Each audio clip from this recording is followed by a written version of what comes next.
I think अब वो दिन आ गया है जिसका हम 2 सालों से इंतजार कर रहे थे और हम सब एक्साइटेड हैं। जैसा तुम एक्साइटेड हो वैसे मैं भी एक्साइटेड हूँ। हम सब लोगों के लिए ये एक फेस्टिवल होता है और क्यों ना हो, ये ऐसा दिन होता है जिससे पूरे जीवन भर आपकी पहचान होती है। आप रिजल्ट कुछ भी होते हो लेकिन आपने एग्जाम दिया है और जो एक्सपीरियंस आपको मिलेगा ये लाइफ टाइम होता है। और बहुत बहुत भाग्यशाली लोग होते हैं जिनको एडवांस लिखने का मौका मिलता है। सबको थोड़ा ना मिला। आपके आस पड़ोस में देखो बहुत सारे बच्चे थोड़े थोड़े मार्क्स से रह गए। तो you should feel privileged and you should feel happy and you should feel lucky about it because there are पूरे 12-13 लाख में मतलब बहुत बच्चे ऐसे हैं जिनको नहीं मौका मिला है। तो मेरा सजेशन आप लोगों को लास्ट मोमेंट पे ही होगा कि आज मैं आज पे बाद में आता हूँ, पहले मैं कल के बारे में बता दूं। कल पेपर के बीच में जो ब्रेक होगा उसके लिए मैं बोलूंगा कि मेरा हम्बल रिक्वेस्ट है कि आप प्लीज पेपर के बारे में बात ना करो, किसी से भी बात ना करो, ना दोस्तों से, ना कॉम्पिटिटर से, ना ही पेरेंट्स से। अवॉइड मीटिंग इवेंट्स किसी से। जैसे फोन पे भी किसी से बात करोगे तो वो कुछ ना कुछ करके आपसे निकाल लेगा। उसमें क्या होता है ना, जैसे कैसा हुआ पेपर, तो कोई भी बच्चा 100% पेपर करके नहीं आए तो उसका ही मानना होगा कि अगर मेरा 100% नहीं हुआ है तो शायद इतना अच्छा नहीं है। तो वो क्या सोचेगा, वो बोलेगा कि यार ठीक था। अब ये ठीक था उस तक कैसे वापस आएगा। मान लीजिए फॉर एग्जाम्पल आपका गार्जियन या आपके पेरेंट सामने है तो आपने बोला ठीक था, उनको लगा कि यार मतलब, तो अब वो कंसोल कैसे करेंगे तुम्हें। देखो हमसे उम्र में बड़े हैं लेकिन हमारी तरह हम मतलब उन्होंने कोई क्रैश कोर्स नहीं किया कि ऐसी परिस्थिति में क्या बोलना है। तो यूजुअली लोगों के मैंने देखा कि आइडियली मुंह से निकल जाता है कोई टेंशन नहीं, बिट्स है। अभी कल ही शाम को मैं एक पेरेंट से बात करा था तो बहुत अच्छा बच्चा है, मतलब आराम से टॉप 100-200 में आएगा। तो मम्मी कह रही थी कि मतलब सर बहुत टेंशन लेता है, उसको बिट्स में ऑलरेडी मतलब 330-340 के ऊपर मिल चुका है, 99.9 ऑलरेडी है और सब कुछ मिला है फिर भी टेंशन लेता है। तो अब अगर मान लीजिए गलती से यही बात ब्रेक के बीच में कंसोल करने के लिए ही अगर पेरेंट्स ने कह दिया, तो ये कम्युनिकेशन बहुत छोटे टाइम का होता है, तो उसमें बच्चे को रियलाइज हो जाएगा कि पेरेंट को मेरे पर भरोसा कम है। फिर वो मतलब अंदर ही अंदर कैस्केडिंग इफेक्ट उसके चालू हो जाएंगे कि बच्चे ने इस रेफरेंस फ्रेम में कहा था कि मैंने 2-3 क्वेश्चन छूटे हैं, फिर भी 80% आ सकते हैं, which is good enough to fetch you top 100 top 50। But अब वो कम्युनिकेशन, चूंकि मैंने परसेंटेज में बात नहीं किया और ना ही मैंने उनको कंसेप्ट ऑफ रिलेटिविटी समझाया कितने परसेंट में इतना होता है, बोर्ड एग्जाम नहीं है। तो समझ रहे हो ना कि आपका आपके ही वर्ड घूम करके आप तक जहर बन के आ जाएंगे। तो आप इसलिए सबसे बढ़िया बात है आप किसी से बात मत करो। मेरा पेरेंट्स से भी रिक्वेस्ट है, हाथ जोड़ के रिक्वेस्ट है कि प्लीज आप बच्चों से पेपर के बारे में बात ही मत करो। आप अच्छे से खिलाओ उनको, थोड़ा सा वॉक करा दो यार। मतलब कुछ ऐसी चीज ना खिलाओ कि दूसरे पेपर में बगल वाले तक महसूस हो जाए कि भाई तू आलू खा गया है। मतलब ठीक ठाक खाओ और इतना खाओ कि भूख मर जाए, बगल वाला ना मरे। हाँ तो मतलब एनवायरनमेंट आपको ठीक रखना है, क्योंकि ये अगर आप करोगे तो वही बगल वाला भी सुन रहा है वो भी वैसे ही करेगा। ठीक है, तो ये मेरा इंस्ट्रक्शन है पेपर के लिए। एंड आज के लिए मैं बोलूंगा कि आज शाम को 6:37 के बाद बिल्कुल पढ़ाई नहीं करना चाहिए। जो लोग इसके बाद भी लगे पड़े भाई साहब, उनको तो एक्स्ट्रा पढ़ाना है। ये वही लोग हैं जो कल दरवाजे पर तलवार लेके घायल शेर बन के गिरेंगे वहां पर। मतलब एक बार बताओ, ये कोई बोर्ड एग्जाम थोड़ा ना है कि आपने शाम को कोई चुटका पढ़ा कल वहां आ गया। ये तो पक्का है कि जो आपने पढ़ा वो तो उधर मतलब सेम चीज तो मैच नहीं करने वाला है ना। तो काय को पढ़ना, मन में अच्छा आता है करे साहब ये वाला फॉर्मूला देख लें, पीटीआर देख लें, मतलब सोल्यूशन ऑफ ट्रायंगल के देख लें। ये सब बकवास है। आपने 2 साल में इतना समंदर इकट्ठा किया है, उसमें ऐसे 1000 पेपर लिखे जा सकते हैं।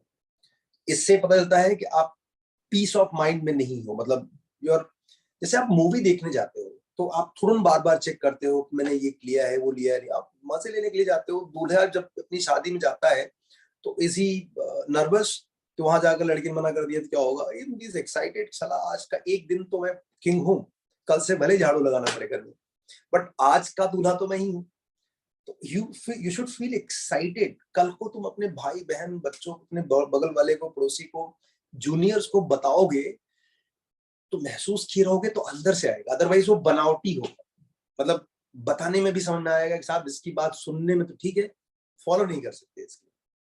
तो आप उस एक दिन को महसूस करो, और आप स्वतंत्र दिमाग से कितना अच्छा काम कर सकते हो। तुमने पास्ट में बहुत सारे, मतलब इसका बेस्ट एग्जांपल मैं बताऊं, जैसे तुम मम्मी से पूछना घर पे कि जब तुम छोटे थे, मतलब छोटे मतलब ठीक ठाक छोटे थे, तो जब when you were trying to crawl और वॉक, उस टाइम पूछो तुम जो भी वो करवाना चाहते थे, जो भी वो करते थे, तुम कितना बेहतरीन रिप्लिकेट करते थे, क्योंकि तुम्हें कोई डर नहीं था, तुम स्वतंत्र थे। या तुम रिसेंटली बोर्ड एग्जाम्स का पहला दिन छोड़ दो, पहला दिन गंदा वाला प्रेशर था, और उसका रिपरकशन आपने पहले पेपर में देखा होगा। पेपर अच्छा हुआ बुरा हुआ अलग बात है, आप उससे अच्छा कर सकते थे, ये आपने दूसरे तीसरे चौथे दिन में देखा। तो अगर आप एक स्वतंत्र दिमाग से पेपर लिखते हो, उसके रिजल्ट आउटकम कितने बेहतरीन, कितने सुंदर होते हैं, तुम बचपन से लेके अब तक देखोगे ना, तो मतलब चौंका देंगे आपको। तो इसलिए बेस्ट टाइम है कि आप लाइफ का सबसे बेहतरीन एग्जाम लिखने जा रहे हो, तो आप एकदम फ्री माइंड होकर के जाओ। जैसे मैं बोलूँ ना कि जब आप बहुत रिपीटेडली पढ़ते हो, बहुत उसके बारे में सोचते हो, एग्जाम से ज्यादा लोग रिजल्ट के बारे में सोचते हैं कि अगर मेरा ऐसा हुआ तो क्या होगा, वैसा हुआ तो शादी टूट जाएगी। मतलब काय को सोचना है यार।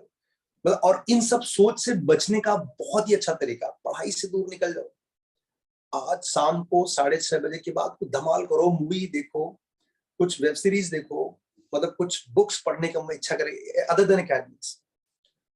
आप स्विमिंग पूल में कूद जाओ, मतलब ऐसा भी मत कूदो बीमार हो जाओ।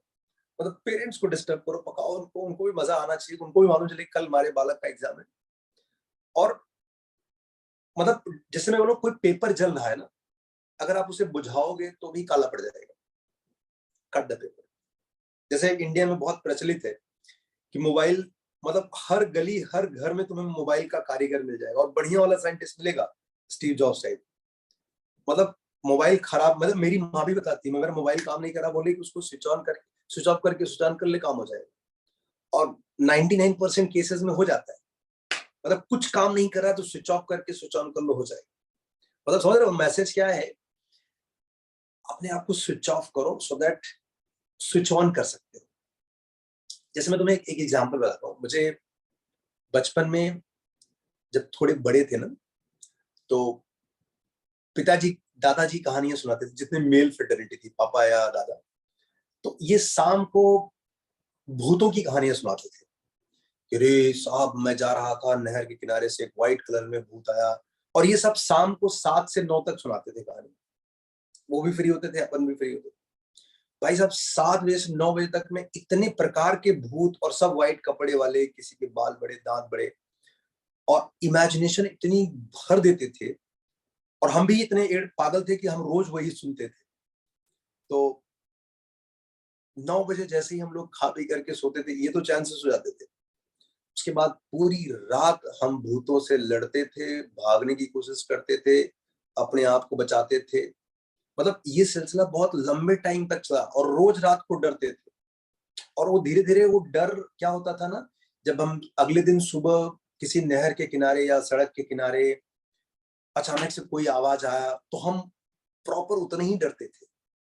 और दिमाग में बहुत सारे मिथक हो गए थे कि इस टाइप का टेढ़ा मेढ़ा पेड़ हो, बरगद के पेड़ के नीचे नहीं जाएंगे। समझ रहे हो ना? मतलब धीरे धीरे उस कहानियों का असर इतना तगड़ा होता था कि उसका असर अगले दिन, रात में तो पड़ा ही है, अगले दिन भी पड़ता था।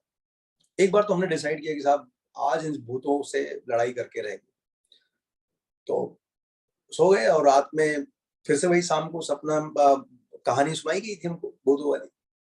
आपको बड़ा मजा आता था ना कि रोज सुनते थे, रोज कई बार तो सेम कहानी उतने ही चाव से सुनते थे। हमको डर लगने में मजा आता था। तो डिसाइड किया कि आज रात में इस भूतों से लड़ेंगे। भाई साहब सोए, और निकाल लिया अपने चप्पल जूते, और खूब लड़ाई चालू हुआ। तो खूब शोर वोर भी हो रहे थे, लड़ाई भी हो रही है, सपने में ही हो रहा है सब। तो आंख खुली तो देखा कि एक भूत सामने खड़ा, मतलब पिताजी हमारे जूता लेके खड़े थे। नालायक, तुमने कब से तकिया फाड़ डाला, चद्दर फाड़ डाला। तो समझ रहे हो, मतलब मैं नींद में भूतों से लड़ाई चालू किया था, लेकिन वो रियलिटी में मेरे सामने मेरा ही नुकसान कर रहे थे। मेरी तकिया, चद्दर, बिस्तर सब फट रहे, और सबसे बढ़िया हथियार लेकर के पिताजी खड़े थे, जूता। तो मैं बाल बाल बचा। तो फिर मुझे समझ में आया कि यार ये मतलब स्टोरी अगर मैं कल नहीं सुना होता तो मेरा आज अच्छा होता, क्योंकि मैं जो तकिए फाड़ रहा था वो तो 10-11 बजे सुबह का टाइम था, संडे को। सैटरडे नाइट में हमने डिसाइड किया था आज भूतों से जंग होगी। मुझे और भी याद आता है कि मेरी दादी माँ थी, तो वो हम लोगों को कहानियां सुनाती थी राजा रानी की। तो उसमें हमेशा एक राजा होता है, रानी होती है, और राजा जीत जाता है। तो ये सब कहानियां इतनी अच्छी होती थी ना कि रात में जब सपने भी देखते थे तो ऐसा लगता था कि खुद ही राजकुमार है। अब भाई शकल पे मत जाओ, मतलब अब मैं सपने की बात कर रहा हूँ, तो सपने में तो यही लगता था कि अपन ही राजकुमार है। और अगले दिन का क्या माहौल होता था, अगले दिन सोचते थे कि यार कुछ ऐसा करें जिससे सपने में ही सही कोई राजकुमारी मुझ में अपना राजकुमार देख ले। तो समझ रहे हो ना, मतलब आप अगले दिन आपका दिन कैसा होगा आपके सपने डिसाइड करते हैं। सपना कैसा होगा उसके पहले का एक्शन डिसाइड करता है। तो अगर आपने 6:30 के बाद वाले टाइम को पैनिक मोड में, यार ये नहीं किया या वो भी कर लेना चाहिए, या मतलब थोड़ा ये फॉर्मूला, मतलब परेशान आत्मा बन करके अगर आपने निभाया, बिताया, तो ट्रस्ट मी यही चीज आपके सपने में आएगा, और इसका असर अगले दिन के पेपर में क्या होगा। देखो ये मन के अंदर क्या चलता है, ये हमें पता होता है। एक दिन में इतने सारे थॉट्स आते हैं, हमें पता होता है, बट हमारे ऊपर हमारा उन पर कंट्रोल नहीं होता है। वो कंट्रोल कैसे हो, उसके लिए एटलीस्ट एनवायरनमेंट आप सही कर सकते हो। और रही बात पेरेंट्स की, तो मैं बोलूंगा कि इस टाइम पे पेरेंट्स का रोल बहुत इंपॉर्टेंट है। मतलब they have to be with you and they have to compose you. अगर उनको लगे कि तुम थोड़ा सा कुछ वल्नरेबल, वल्नरेबल मतलब ज्यादा पढ़ रहे हो, ज्यादा दुखी दिख रहे हो, उनको अपनी मम्मी को, मुझे पता है दुनिया में एक ही है मम्मी जिसको पता है दुनिया को हंसाना आता है, तो तुमको हंसाना आता है उसे।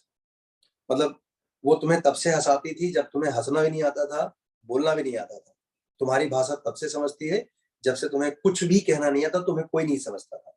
तो I think this is the best time for mummy to understand your feeling and communicate it to right person. मुझे याद है कि हर बार कोई न कोई बच्चा ऐसा बेवकूफी करता है, रात भर पढ़ रहा है, फिर मम्मी का मुझे फोन आता है। बट मैं रिक्वेस्ट करूंगा प्लीज हर बार की तरह इस बार नहीं होना चाहिए। You should not do this rubbish job, because मैंने आप लोगों को अक्षय अय्यर का भी बताया था।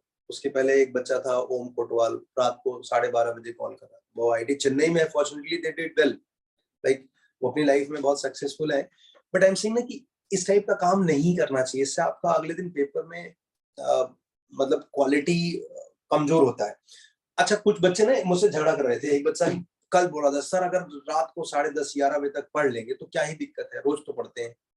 तो मैंने वही बोला भाई साहब, ये तो वैसे ही हो गया ना कि सक्सेसफुल होना है तो उसके लिए खाने और सोने की जरूरत क्या है। एक बार सक्सेसफुल हो जाओ, एक बार सब आईटी वाईटी निकाल लो, फिर सोएंगे खाएंगे अच्छे से। तो भाई साहब 2 साल का कोर्स था, अगर आप खाना और सोना छोड़ देते तब तक तो क्या ही हालत हो जाती, समझ लो। तो हर एक चीज की जरूरत है और उसको उसी टाइम पर जरूरत है।